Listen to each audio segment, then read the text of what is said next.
నేను కూడా గవర్నమెంట్ టీచర్గా పనిచేసినప్పుడు బిల్స్ చేస్తుంటే, అప్పుడు మాన్యువల్ ఉంటుండే, సిస్టమ్ లేకుంటుండే. నేను మండలంలో పనిచేస్తే 218 మంది బిల్లులు చేస్తుంటే, అప్పుడు హైయెస్ట్ రిటైర్ అయ్యే టీచర్ శాలరీ 10,000 12,000 మహా అయితే.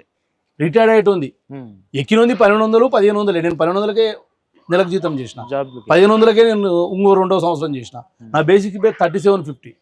ఫస్ట్ 1970, తర్వాత 3750, తర్వాత 4050 అయి రాజశేఖర రెడ్డి గారు 2007లో స్కేల్స్ మొత్తం పిఆర్సీవి సమగ్రంగా వారు ప్రక్షాళన చేసినప్పుడు మాస్టర్ స్కేల్స్ ఏర్పడ్డాయి. ఆ మాస్టర్ స్కేల్స్లలో ఏమైందంటే టీచర్ల జీతాలు కాదు, రాష్ట్రంలో ఉన్నటువంటి అన్ని వర్గాల జీతాలు పెరిగినాయి. అన్ని వర్గాల జీతాలు పెరిగినాయి, అందులో టీచర్లు కూడా ఉన్నాయి. ఇప్పుడు నేను 98 డిఎస్సి, నేను ఇలా సర్వీస్లో ఉంటే 1,22,000 తీసుకుంటుంటే, నా 98 అంటే ఎంత ఇవ్వాలా? 2026, 28 ఏళ్ళు. 28 ఏళ్ళు పనిచేసినోడు 1,26,000 తీసుకోవడం తప్ప. మొన్న 2024 2 ఏళ్ల కిందట మీకు గుర్తుంటుంది, దసరాకు మా రేవంత్ రెడ్డి గారు 11,083 మందికి ఉద్యోగాలు, అలా జీతం ఎంత ఈరోజు 40,000. అంటే జూనియర్లుగా ఉన్నాయి, సీనియర్లు ఉన్నాయి.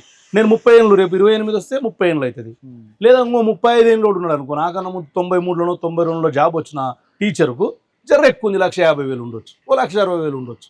అది పెద్ద జీతమా? ఇప్పుడు ఈయన ఐఏఎస్గా పనిచేసిండు, ఈయన కలెక్టర్గా పనిచేసినప్పుడు మేము అడిగినామా? ఈయన ఒక బంగ్లా, ఈయన ఒక నౌకర్లు, కారు, బంట్రోతులు, వంట చేసేవాళ్ళు సపరేటు, ఛాయ్ పోసేవాడు, ఇట్లా అద్దుకొని తాగే ఛాయకు కూడా మెనూ ఉంటుంది, టిఫిన్కు పైసలు ఉంటాయి. ఒక ఐఏఎస్ ఆఫీసర్కు టిఫిన్ కూడా మెనూ ఉంటుంది. మరి నువ్వు తీసుకునేవా? మా టీచర్లకు ఏముంటుంది?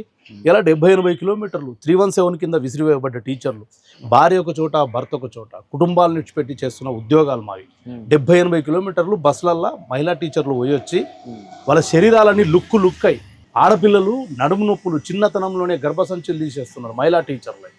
మగవాళ్ళకు బ్యాక్ పెయిన్స్, అనేక దీర్ఘకాలిక వ్యాధులతో ఇబ్బంది పడుతున్నారు. వసతులు లేకుండే రేవంత్ రెడ్డి గారు వచ్చిన తర్వాత టాయిలెట్స్ కట్టించిండు. స్కూల్ బిల్డింగ్లకు గతంలో ఉన్న అమ్మ ఆదర్శ స్కీమ్ కింద ఇలా రిపేర్లు చేయిస్తూ ఉన్నాడు.